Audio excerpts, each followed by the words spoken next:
नमस्कार दोस्तों, हम 9th और 10th वाला पोर्शन पढ़ रहे थे सेकंड ग्रेड के अंदर।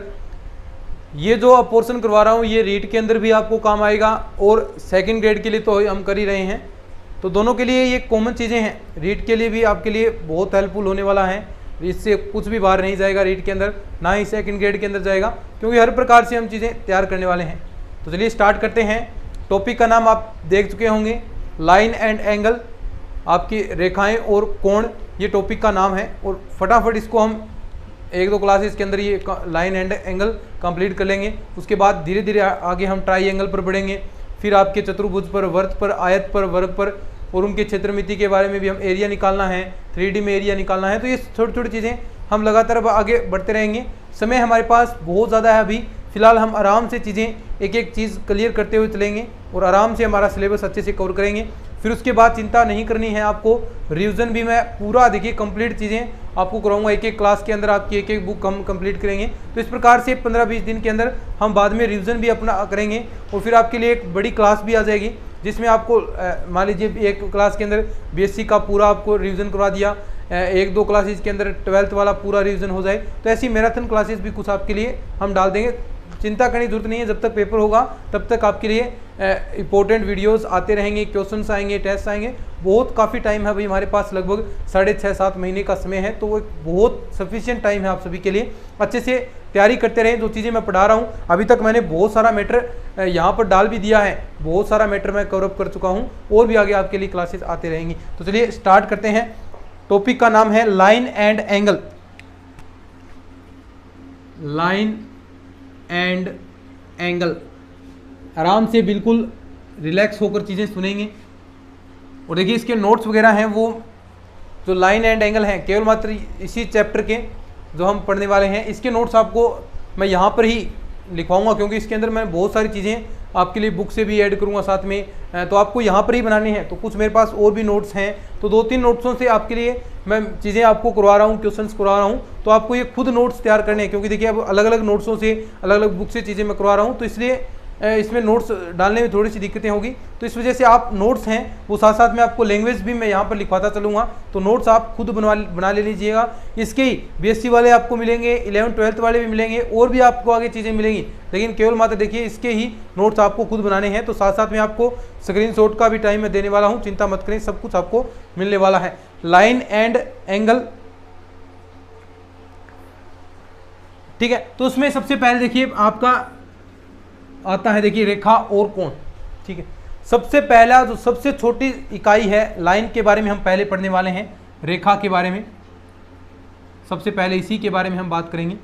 तो इसके अंदर सबसे जो छोटी इकाई है रेखा है वो किस प्रकार बनती है, तो छोटे छोटे बिंदुओं से बनती है। तो उसमें सबसे पहले हमें पॉइंट की डेफिनेशन पढ़नी है कि बिंदु क्या होता है। देखिए नॉर्मल चीज़ें हैं, वैसे देखिए 0 से स्टार्ट कर रहा हूँ मैं। बिंदु सब जानते हैं डेफिनेशन इसकी, तो थोड़ी बहुत डेफिनेशन आपको भी लिखनी है। देखिए पेन की, देखिए पेन से आप डॉट लगाएं तो ये बिंदु है आपका। बिंदु क्या होता है, जिसकी ना तो आप लंबाई कह सकते हैं, ना उसकी चौड़ाई कह सकते, और ना ही उसकी मोटाई होती है। तो ऐसा देख सकते हैं वो क्या होगा। देखिए बिंदु आपका है बहुत सूक्ष्म चीज़ है, जिससे ना तो इसकी लंबाई होती है, ना इसकी चौड़ाई होती है, ना इसकी मोटाई होती है। तो ऐसी जो आपके सामने जो आएगा उसे आप क्या कहेंगे, बिंदु कहेंगे। और देखिए आप इसे वर्त भी कह सकते हैं।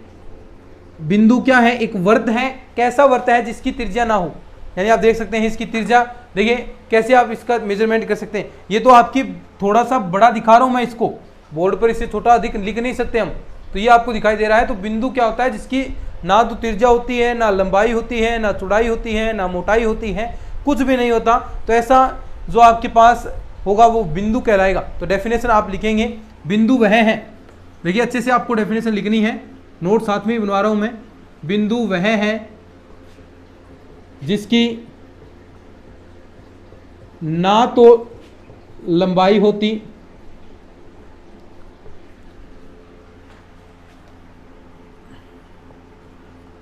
ना ही चौड़ाई, और ना ही मोटाई होती है। साथ साथ में लाइनें लिख लेना, मोटाई। तो ये तो आपका बिंदु हो गया। एक और आप यहां पर लिख सकते हैं डेफिनेशन, कि बिंदु एक ऐसा वर्त है, बिंदु एक ऐसा वर्त है जिसकी त्रिज्या नगण्य होती है, जिसकी त्रिज्या ना हो या फिर नगण्य होती है, जिसकी त्रिज्या ना हो, जिसकी त्रिज्या ना हो, तो ये आपका क्या कहलाएगा, बिंदु कहलाएगा, या फिर आप इसे कह सकते हैं पॉइंट आपका होगा। तो बिल्कुल समझने वाली बात है, बिंदु वह है जिसकी ना तो लंबाई है, ना मोटाई है, ना चौड़ाई है। अब देखिए, अब आगे बढ़ते हैं। अब लाइन के बारे में बात करेंगे कि रेखा क्या होती है। तो देखिए, अब ये पॉइंट्स हैं आपके, बहुत सारे पॉइंट्स अगर मिल जाएं, अनंत बिंदुओं का समूह आप कह सकते हैं, यानी बहुत सारे अगर पॉइंट मिल जाएं, अनंत बिंदुओं का समूह ही क्या होता है, आपकी लाइन होती है, रेखा होती है। लाइन, रेखा, रेखा जिसे भौतिक विज्ञान में बार बार देखा, वही लाइन है ये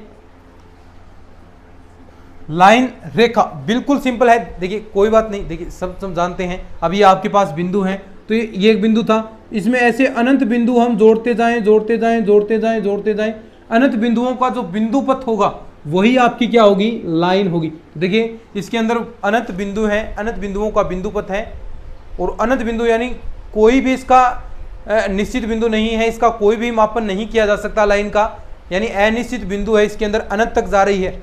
तो ऐसा जो बिंदुओं का बिंदु पथ होगा, अनंत बिंदुओं का बिंदु पथ है, वही आपका रेखा कहलाता है।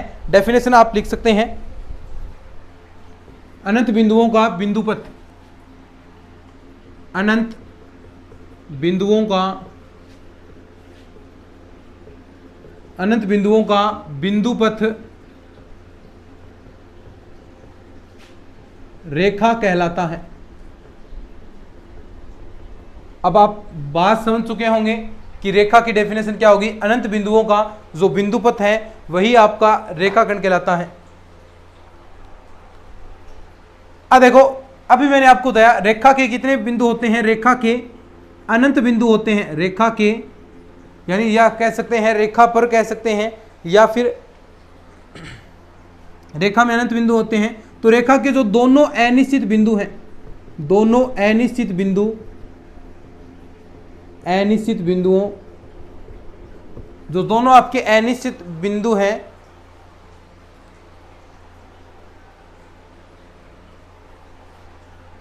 देखिए अनिश्चित बिंदु का अर्थ क्या हो गया कि जो आपके अंतिम पॉइंट्स आएंगे वो अनिश्चित होते हैं, जो लास्ट में पॉइंट हैं, यानी इसमें आप कोई भी डिफाइन पॉइंट नहीं कर सकते, ये अनंत पर जा रहे हैं। तो दोनों ही जो आपके बिंदु आएंगे, दोनों ही बिंदु क्या होते हैं, अनिश्चित बिंदु होते हैं।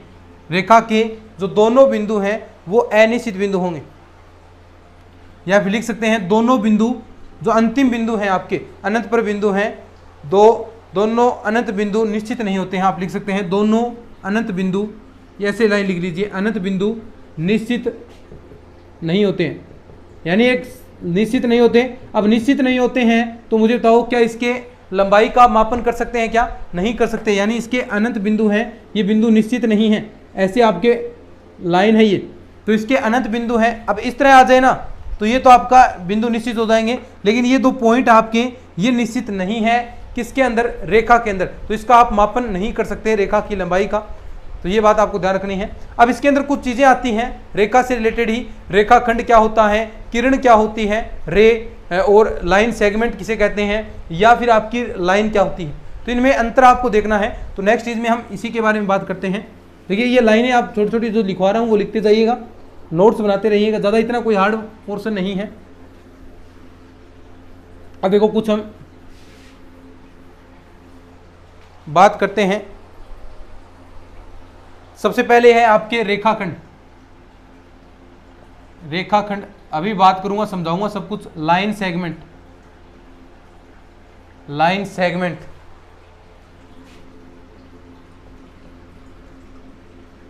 ठीक है।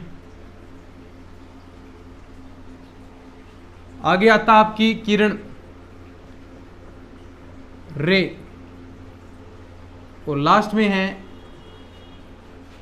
लाइन, रेखा, ठीक है। बिल्कुल सरल बात है भाई, कोई दिक्कत वाली बात नहीं। अब देखो यहां पर हम कुछ डेफिनेशंस लिखेंगे सभी की। सबसे पहले रेखाखंड, नाम से स्पष्ट है कि रेखा का खंड होगा, रेखा का विभाजन होने वाला है, सीधी सी बात है। अब मान लीजिए कोई ये आपकी रेखा है, लंबी पूरी अनंत बिंदु है, इसके अंदर दो हम कोई पॉइंट मान लेते हैं, ए और बी मैंने दो पॉइंट मान लिए, तो ये जो पार्ट होगा आपका वो रेखाखंड है। यानी यहाँ पर जो दोनों बिंदु हैं वो निश्चित बिंदु दे रखे हैं, इसमें आप इसकी लंबाई का मापन कर सकते हैं। दोनों बिंदु रेखाखंड के अंदर निश्चित होते हैं, लेकिन लाइन के अंदर क्या थे, ये दोनों अनिश्चित है, इसके मापन नहीं किया जा सकता। लेकिन रेखाखंड होगा उसका हम मापन कर सकते हैं। तो इसके दोनों बिंदु रेखाखंड के अंदर दोनों बिंदु आपके निश्चित होते हैं। समझे बात को? दोनों जो बिंदु हैं वो आपके क्या होंगे, निश्चित होंगे।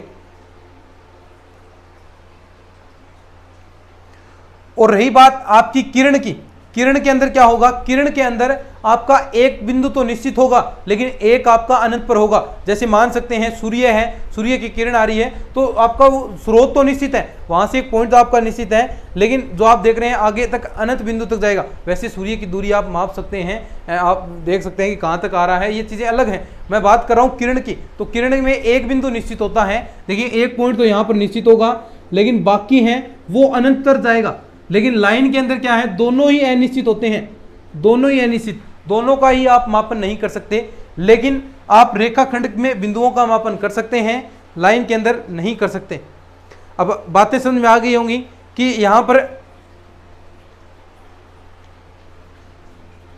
इसके अंदर एक प्रारंभिक बिंदु एक अंतिम बिंदु निश्चित होगा, लेकिन इसके अंदर प्रारंभिक बिंदु होगा, अंतिम बिंदु नहीं होगा। इसके अंदर ना तो प्रारंभिक बिंदु होगा ना अंतिम बिंदु होगा। तो ये आप समझ में आ गए, मतलब इसके अंदर दोनों बिंदु निश्चित होते हैं, इसके अंदर एक बिंदु निश्चित है, इसके अंदर कोई सा भी निश्चित नहीं है। तो अब हम इसके डेफिनेशन के बारे में बात करते हैं। थोड़ी बहुत आपको डेफिनेशन लिखाता हूं। तो ये तो इसका व्यक्त करने का तरीका हो गया। तो यहां पर देखिए कैसे डेफिनेशन लिखेंगे। समतल में किन्हीं दो बिंदुओं को मिलाने वाली आकृति, साथ साथ में लिख लेना, दो बिंदुओं को मिलाने वाली आकृति, यानी न्यूनतम दूरी आप कह सकते हैं। यानी इसमें देखो आप इस दूरी का मापन कर सकते हैं ना, देखो इस दूरी का आप मापन कर सकते हैं, तो ये न्यूनतम दूरी आपकी होगी। रेखा किरण के अंदर क्या होगा, अब देखो रेखाखंड है आपके पास, इसके अंदर एक बिंदु तो हम निश्चित रखें, एक बिंदु स्थिर कर दें, और दूसरा बिंदु आपका अस्थिर हो, तो उसे आप क्या कहेंगे, किरण कहेंगे।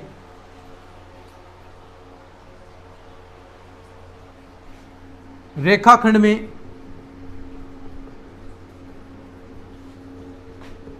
एक बिंदु को स्थिर रखें तथा दूसरे बिंदु को अपरिमित रूप से बढ़ाएं।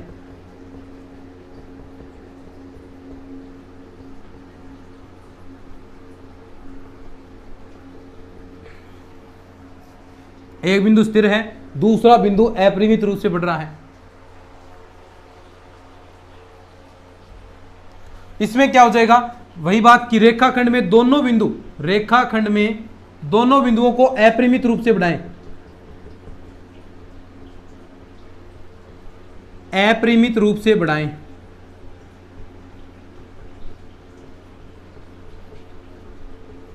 बस सीधा सा है। इसके अंदर दोनों बिंदु हैं वो निश्चित नहीं होंगे, आपके लंबाई तो यहां पर इनके बिंदुओं की अनंत होगी। तो इसे देखिए एफ बी, देखिए लाइन सेगमेंट को AB के ऊपर इस प्रकार बार लगाना है, इस द्वारा व्यक्त किया जाता है। लंबाई इसकी क्या होगी, देखो लंबाई, अब AB यहाँ पर ऐसा लग गया तो उसकी लंबाई निश्चित होगी भाई, ठीक है। और आप बात कर सकते हैं इसके बारे में ना, स्पष्ट है लंबाई निश्चित है, इसे AB आपके AB देखो AB बार के रूप में आप व्यक्त कर सकते हैं। और रेखाखंड पर आपके अनंत बिंदु होते हैं जिसके अंदर प्रारंभिक और अंतिम बिंदु होता है। ये बात लिखने की जरूरत नहीं है, देखो इसके अंदर प्रारंभिक और अंतिम बिंदु होगा। इसे देखिए इस प्रकार व्यक्त करेंगे ए बी और इस तीर द्वारा, ठीक है। देखो यानी एक बिंदु आपका निश्चित है, दूसरा बिंदु निश्चित नहीं है। और इसे आप कैसे व्यक्त करोगे, ए बी दोनों ओर से व्यक्त, दोनों ओर से तीर लगेगा, तो ये व्यक्त करने का हो गया। अब इसके अंदर लंबाई क्या होती है, अपरिमित होगी। इसके अंदर भी क्या होगी, अपरिमित होगी, क्योंकि कोई निश्चित बिंदु है नहीं, माप सकते ही नहीं आप, दोनों के अंदर अपरिमित आपकी लंबाई होगी। तो ये आपके रेखाखंड किरण लाइन के बारे में हम बात कर रहे थे। तो लिख लो अच्छे से आप इन चीज़ों को, फिर आगे बढ़ते हैं, फिर एक दो छोटी छोटी चीज़ें और करेंगे। अभी आज हमने स्टार्ट किया है तो थोड़ा नॉर्मल वे से पढ़ेंगे, फिर इसको आगे हम खींचते चलेंगे, ठीक है। तो आज चलिए आगे बढ़ेंगे। लिख लिए, पानी नहीं लाया सर, चलिए लिखिए इसको, फिर आगे बढ़ते हैं। जैसे पहली क्लास हम थोड़ी छोटी लेते हैं, इसके बाद आगे चीज़ें हम करेंगे अच्छे से। देखिए कुछ चीज़ें और पढ़ते हैं अभी। देखिए एक होती है सरल रेखा और एक होगी आपकी वक्र रेखा, इंग्लिश में स्ट्रेट लाइन और कर्व लाइन। नाम से स्पष्ट है, देखो सीधा आप लिख लेंगे सरल रेखा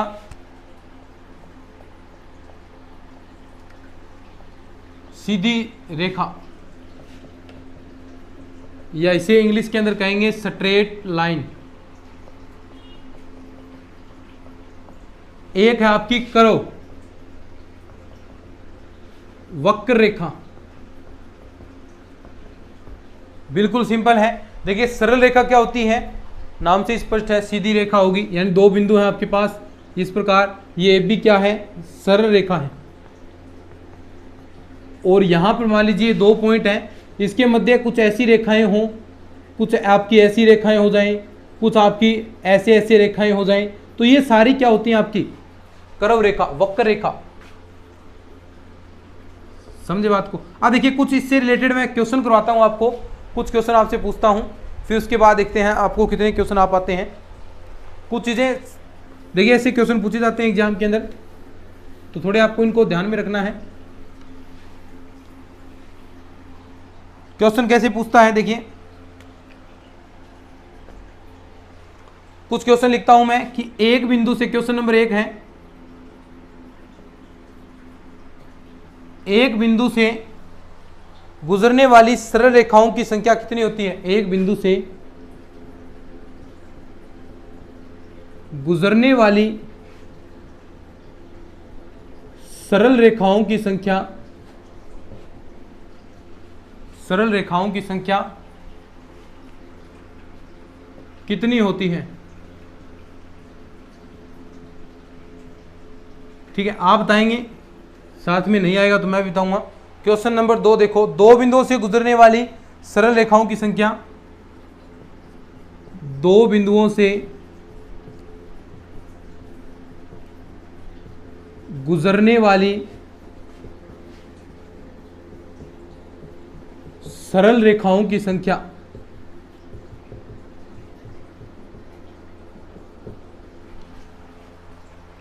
कितनी होती है। क्वेश्चन नंबर 3 देखिए, 3 ऐसे रेखीय बिंदुओं से गुजरने वाली सरल रेखा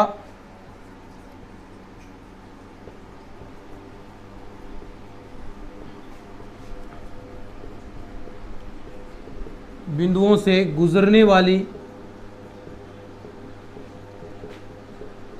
सरल रेखाओं की संख्या कितनी होती है, इसके बारे में बताना है। और एक क्वेश्चन और देखिए, लास्ट क्वेश्चन नंबर 4 दिख रहा है नीचे तक, दो बिंदुओं से गुजरने वाली वक्र रेखाओं की संख्या, दो बिंदुओं से गुजरने वाली वक्र रेखाओं की संख्या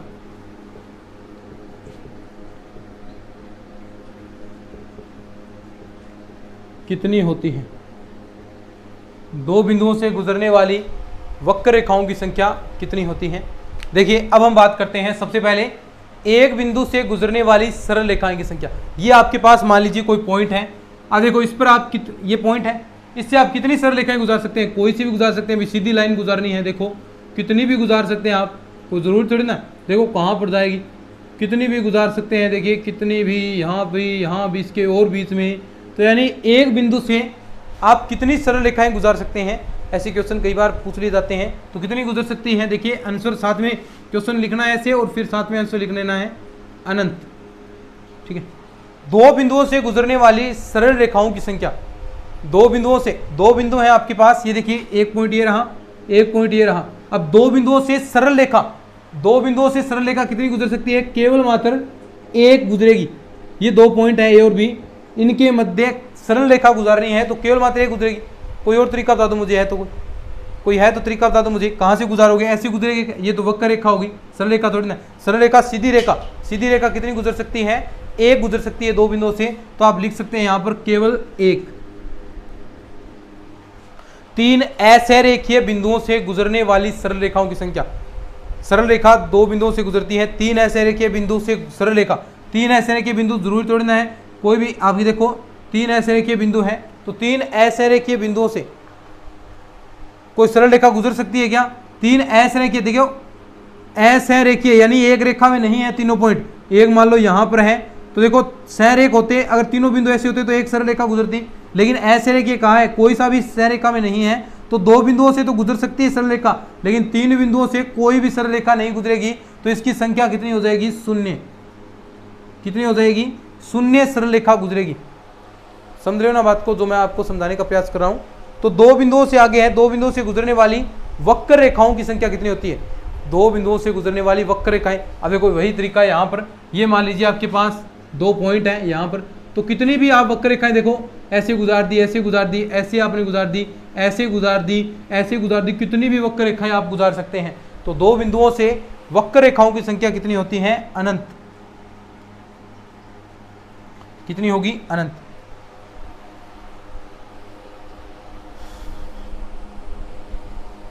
अब देखो यहां पर हमने असरेखीय बात की, असरेखीय, और अब बात बताता हूं मैं सहरेखीय क्या होता है। तो डेफिनेशन आपको लिखनी है। सहरेखीय बिंदु, सहरेखीय बिंदु क्या होगा, तीन या तीन से अधिक बिंदु होने चाहिए जो एक ही रेखा के अंदर हो, तीन या तीन से अधिक बिंदु जो एक ही रेखा के अंदर हो, सहरेख कहलाते हैं। समतल के अंदर तीन या तीन से अधिक बिंदु होंगे। सहरेखीय, सहरेखीय बिंदु, कोलिनियर पॉइंट, कोलिनियर पॉइंट, समतल में, किसी समतल में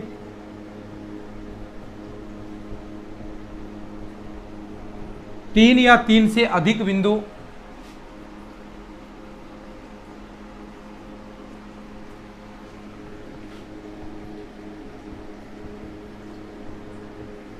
जो एक ही रेखा में हो। ये लाइन लिखने भाई नोट्स में देने वाला नहीं हूं, तो याद रखना इसके, जो एक ही रेखा में स्थित हो।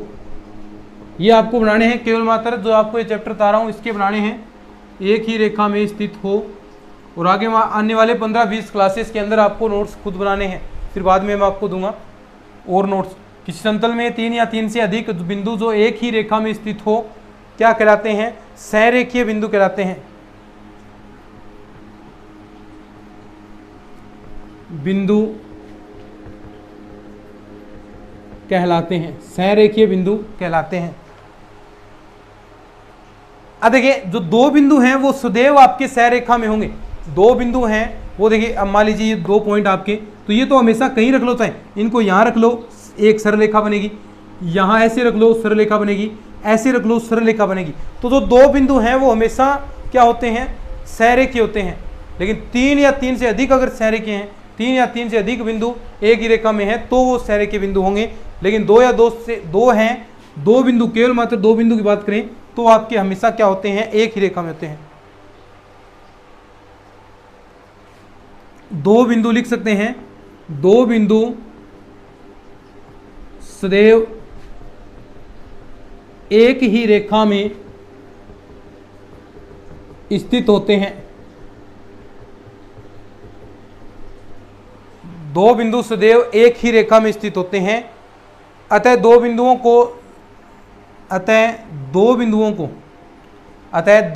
को